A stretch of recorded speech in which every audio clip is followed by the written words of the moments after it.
Hello and welcome to this GRA video. My name is Niels E-Tech Manager for Giant Group. Today I'm joined by Joost Bakker, Global e-bike Director. We're here at Giant Europe headquarters, where most of the e-bike development takes place. And today I think we're talking about an exciting new development, the Rain E+. So Joost, can you tell us a bit more about the background of the Rain E+? I think third generation, right? Sure, yes, I have to think now. Yeah, third generation. So when we start with a new bike, we really start from like first principles. So what is the leading principle or the ethos behind this bike? And with the Rain, we wanted to lean into making a bike more for that pure descending power basically. So making the best descending e-bike was kind of that first principle, and anything that didn't serve that purpose basically had to be cut out. And of course, that's happening in a e-bike market right now where kind of the pendulum swung back to like full power bikes with more high power motors, bigger batteries, and all of that happening. And when you see that happening, and we on one hand have this idea that, okay, we think we can make a better descending bike, a lot of the bikes are moving into that direction, but actually compromising on descending capability, because either they're making the bike relatively heavy with a big battery or a very big motor, or if they can make it lightweight, it's compromising the descending capability. And that's where I think where the Rain E comes in, is that we stuck true to that ethos, that leading design principle.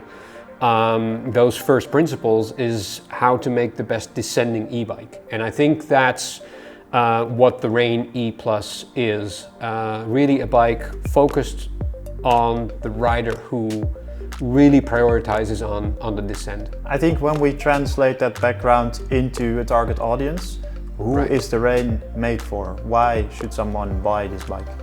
Right. Well, of course, like anybody can ride the bike, right? And especially a bike that's as forgiving as this one. But a bike like this, like it's a big bike, and it truly comes to life when it gets steep, when you have big descents. So logically, you know, that serves a more experienced rider better. Like they can truly put the bike to its paces and really capture or grab the potential of this bike. So naturally, that's not so much a beginner. That's probably an experienced rider, mountain bike rider. Maybe their first e-mountain bike could be. But definitely someone who has experience in riding steeper terrain and has the terrain for it. Like it's not a bike that you'd sell everywhere equally. You need steep elevation. So either you need to go there regularly or live in a terrain, you know, where you have that kind of elevation. So an experienced rider riding often in steeper terrain. Yeah.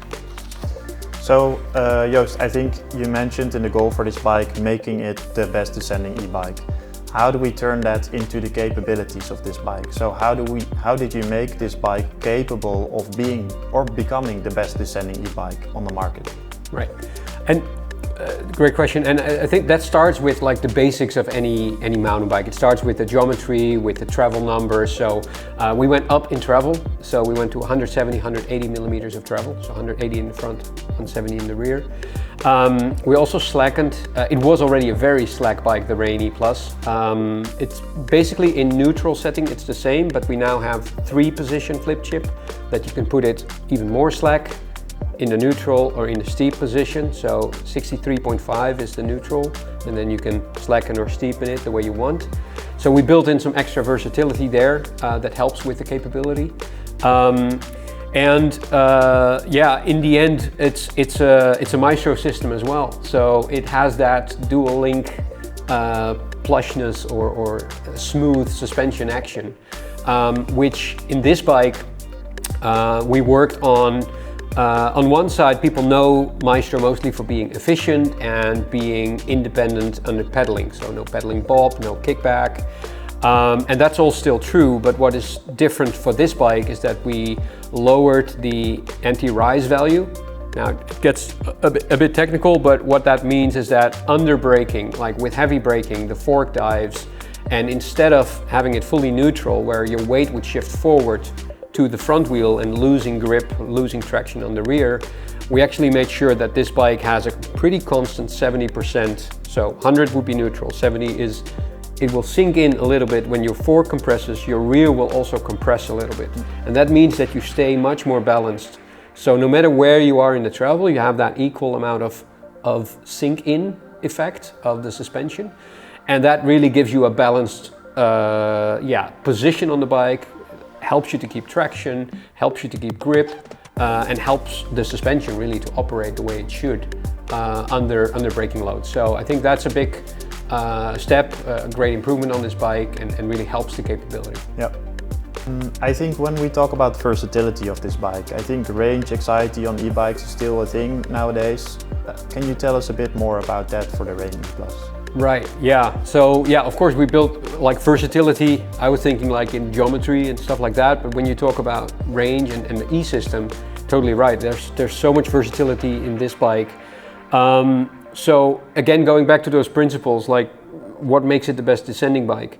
Of course, a heavier battery would not necessarily make it a better bike if you don't need that battery. So that was kind of the ethos of this bike.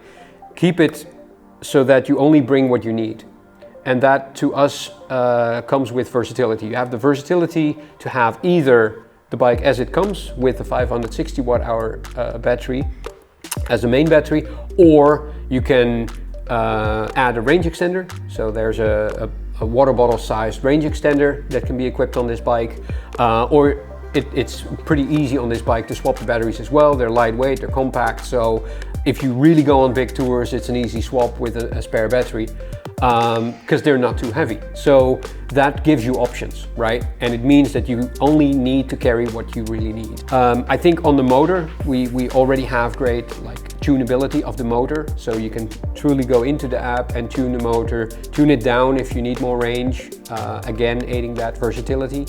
And then lastly on versatility, like with the new user interface, I'm sure we're going to talk about it later, but like the versatility that you have there, the adjustability of just how to tune that interface is also something I'm really excited about with this bike.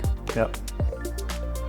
So Joost, how would you qualify this bike performance related? I heard you mentioned it had a powerful motor. Can you tell us a bit more about the qualification of the performance itself? Great question. So by no means I would qualify this as a mid or definitely not a low power bike. Like it's a full power e-bike. It has an 800 watt peak power motor. So clearly it's full power, right?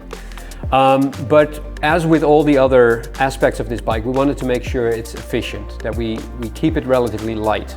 And in order to be able to have a smaller battery pack in this bike, we wanted to make sure that we have an efficient system. So that comes down to basically two things. One is get the power from maximum watts, but not from torque. So it doesn't have low torque, but it has enough, we would say. And the power really comes when you're spinning at higher cadences and higher RPM. And that really helps with that battery efficiency. So it's a conscious decision not to go too high on the torque, but get your power at higher RPM. So you do have the power, but not in that very low speed grunt.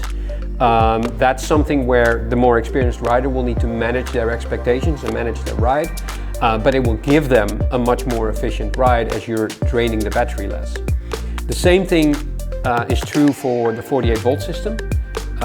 48 volt means that you can run on 30% less amps from the battery. You drain, so you have 30% more volt means 30% less amps for the same power, right? So with less amperage, that also means less overheating, but also less strain on the battery. So less strain on the battery short term gives you a better range, on the ride that you're doing, but also long term. Like it just makes a battery that is happier for a longer period of time. You can enjoy longer. You will have a battery that will last for a very, very, very long time. So best descending e-bike. That's what I hear all the time, and I think that goal is pretty clear to you and to the whole team. Best descending e-bikes will also take a lot of hits, I can imagine. Yeah. How did you make sure that this bike will be strong enough for the riders? Right, so we can say we've overbuilt it. It's really, yeah, it's a big bike and it's designed to take a beating. I think 3 key highlights stick out to me. First, the motor protection. So it has this really strong titanium skid plate under the motor. So it's a removable titanium skid plate. Why titanium? Titanium has a lower friction coefficient to aluminum. You can build it equally strong actually, like per weight it's stronger. So stronger, but especially lower friction coefficient. So if you do get hung up on rocks or anything, first of all, good luck trying to dent it. I think you did a good job if you did. But second of all, you have a lot less likelihood of getting hung up on rocks. So that's a really cool one. The battery cover, aka down tube protector, it's a full length, dual density, very protective down tube cover. So also for people, for example, if you transport it on the down tube in a ski lift or on a hatch of a pickup truck or something, you're much less likely to damage the down tube as well. Or of course the rock strike when you're hitting down a trail.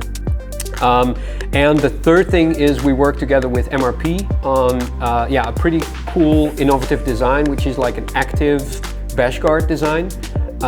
Meaning active because that bash that normally just protects the ring itself, the bash is suspended itself. So there's a little elastomer damper in the bash guard design, and that allows the bash guard to move up and down a little bit and take the first hits of the rocks or whatever you're hitting to protect not only your chainring but also the motor and the frame that it's mounted on. So yeah, pretty cool design feature. So with all that, I think we built a really sturdy bike that's definitely designed to bomb down the trails. Yeah.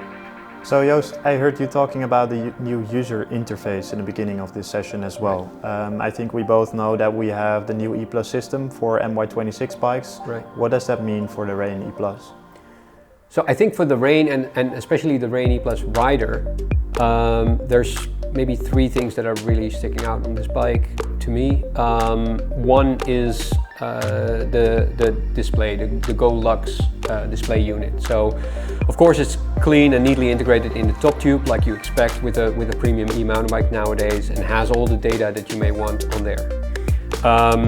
The cool thing about it is that it's really customizable. So it comes back to the versatility that I mentioned earlier. You can have 1 or 2 or 3 data screens and then you can have, per screen, sorry, and then you can have multiple screens. So personally, I would have a little bit less. Someone else may want to know all their data and puts everything in there, to each their own, and this bike accommodates that. So I think that's really cool. Second thing is when you turn the bike on, it has a pretty convenient startup sequence that you get to see the battery power first, like how much juice is still in my bike. But the second thing, and I think really the coolest on this bike, is that Aegis Tire Checker. So a tire pressure management system, monitoring system, pardon me, that really allows you to see your front and rear tire individually instantly when you turn the bike on. And as a mountain biker, that's really convenient because you don't need to fumble with a pump or a tire gauge. You instantly see, am I good to go or not? And you instantly see where your tire pressure is at. So a really cool feature, I think, on the Go Lux and on the Rain E specifically. So a third thing that I think is really cool on this bike is the Ergo 4 remote units.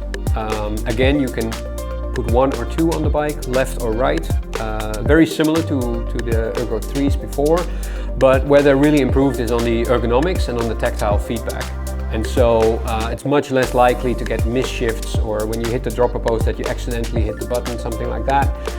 It's just much easier to find and to navigate, I think, especially in rough conditions that the Rain E is designed for. When we talk about lineup, what can we expect? Different colors, different options? Yeah, so we'll have 3 models, a 0, a 1 and a 2. All of them with, of course, their own drivetrain and suspension spec levels, respective to the price point. And then each will have a different wheel set that it's built on. At least the top model will come already with a range extender equipped on the bike. So yeah, that we built, I think, a pretty wide range of bikes with those 3 models, wide range of price points for people to choose from. Each of them will come in a single colorway. Yeah, really exciting sparkle on the base model, and then yeah, this purple rain that really ticks the box for me on the E+0, and a more neutral, more subtle option, pretty classy as the E+1. So something for everybody to choose from in the lineup. When you would recommend this bike to one of your friends, what would be the highlights that you would mention to them? For me, it's the confidence that the bike gives, the room for error that there is. We all do stupid stuff sometimes, and let's be honest, we're not perfect, and especially when it gets a bit steep or it gets a bit rough, you make silly mistakes. We all do, and yeah, that's what to me, sticks out with this bike is how it allows you to make mistakes. Okay. And that's really what makes for me as a great bike and a great companion, just the room for error that the bike provides. It's not something often talked about when you talk about capability, but it's really about dealing with human error. Yeah. We're all people that make mistakes, so I love it how this bike allows me to do that and push my own boundaries. And so yeah, that's what I love about this bike. Thank you, Joost. I can't wait to see it out there on the trails. So congrats with this new development. That's all, I think, Joost, for the product introduction of the new Rain E+. Thank you for watching this GRA video.